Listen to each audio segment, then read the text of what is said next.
Depois de mostrar toda essa mobilização da juventude, nós voltamos a falar sobre a conjuntura política do país. O papel da mídia, a decisão da Comissão do Senado de admitir o impeachment, o próximo passo do processo, que é a admissão ou não pelo plenário do Senado.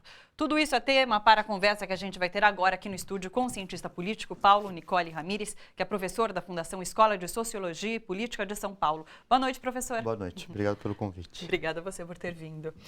Vamos começar falando sobre a decisão da Comissão do Senado. Então, foram 15 votos a favor, 5 contra a abertura do processo de impeachment. O processo segue agora.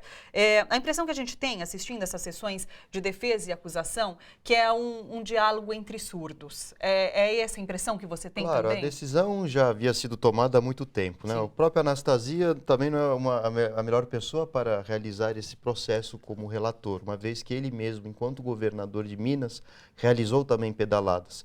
Então, na verdade, é um ato político que mostra uma oposição ferrenha contra a presidente Dilma. Sim, ouvindo a acusação e defesa é isso, cada um tem um discurso, mas não se ouvem, não há troca, não há debate sobre isso, né? São posições contrárias e aquilo continua, Sim. aquilo vai continuar, não existe um debate O que sobre. está sendo feito é o cumprimento do regimento, Sim. apenas por uma questão burocrática, Sim. mas o que já está claro é que a Dilma tende a ser afastada do mandato. Sim, né? porque inclusive agora vai para o Senado e precisa de aprovação de metade mais um, certo? Sim. A gente pode dizer que é um jogo jogado ou ainda há margem para mudança de resultado? Não há, né? A base do governo já está destruída, né? Faz algum tempo. Sim.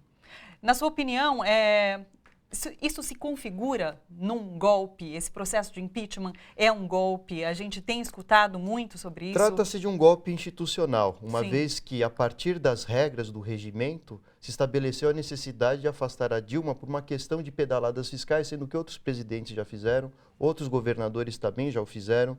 Então vejam que não se leva a cabo a discussão da Dilma, por exemplo, pertencer a um partido que tem problemas com corrupção. Porque se isso fosse feito, certamente abriria precedentes para qualquer um que assumisse a presidência. Sim. E no final das contas ninguém ficaria no cargo, né? Sim. A gente vê muitos movimentos sociais se manifestando desde o começo do processo e ainda hoje os movimentos continuam se manifestando nas ruas pela democracia e contra esse processo considerado um golpe. É importante essa mobilização de movimentos sociais? Claro que é importante. É importante uma vez que o Temer está convocando para a sua base do governo partidos que não foram eleitos democraticamente, Sim. que é o caso do PSDB e o Democratas. Então aí fica a questão, onde está a legitimidade? Indivíduos e partidos que não foram eleitos estão muito próximos de chegar ao poder.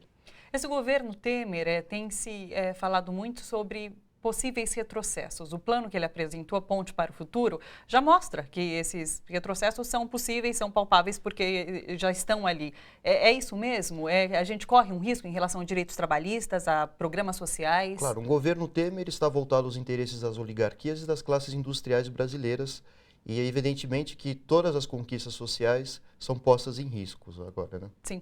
A própria presidenta Dilma Rousseff tem falado muito disso, que ele é uma eleição, é uma terceira eleição que eles estão tentando fazer, com um projeto político que vem repetidamente sendo descartado pela população nas urnas. Você concorda com isso? De certa forma, sim, né? O Temer também já foi citado na questão da Lava Jato, enfim, qual é a legitimidade de um presidente com uma ficha muito mais suja do que até mesmo do que a Dilma não tem essa ficha. Qual é o risco disso, de ter um governo... É o problema da legitimidade, da governabilidade, a gente tem um risco de uma paralisia do governamental e é por isso também que o STF tem ganhado mais força, né? Inclusive legislando no país.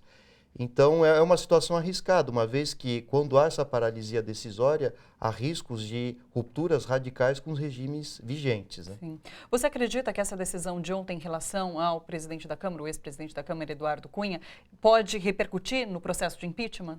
Provavelmente. Primeiro que foi tardia, né? Um homem como o Cunha jamais poderia ter conduzido o processo de impeachment. Então, no mínimo, a gente precisa pensar numa revisão de tudo que foi feito até aqui, né? Você acha que é possível que o STF pode analisar essa questão? É difícil porque o STF tem função de analisar a constitucionalidade ou não dos atos realizados e não necessariamente legislar. A não ser que a gente tenha uma subversão dessa lógica, que não deixa de acontecer. Quem deveria ter afastado o Cunha deveria ter sido o Congresso, não o STF. Sim. E ainda assim levaram à frente essa questão, exatamente por não haver um Congresso ativo. E o executivo também não está funcionando, diga-se de passagem, né? Então é uma paralisia decisória mesmo.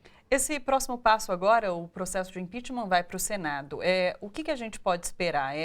Na semana que vem é uma semana decisiva para que tudo isso aconteça. Como que vai ser essa semana? Bom, a tendência é que o Senado, de fato, afaste a presidenta Dilma, né?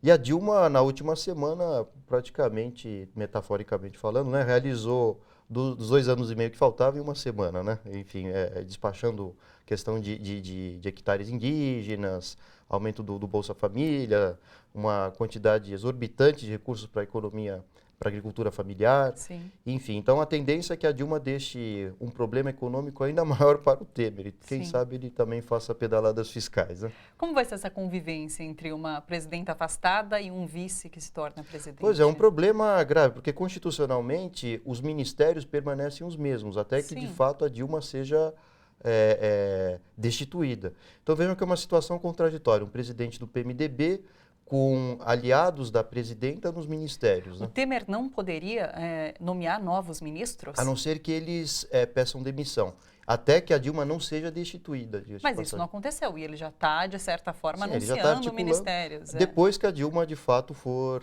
definitivamente... Ou seja, nesses 6 meses ele não poderia fazer um ministério. Se é que dure 6 meses, exatamente. Ele é obrigado a manter a base dos ministérios, né?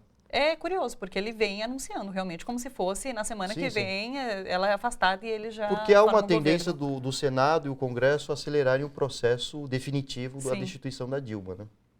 A gente continua acompanhando. Muito obrigada pela sua presença aqui, professor. Obrigado pelos esclarecimentos.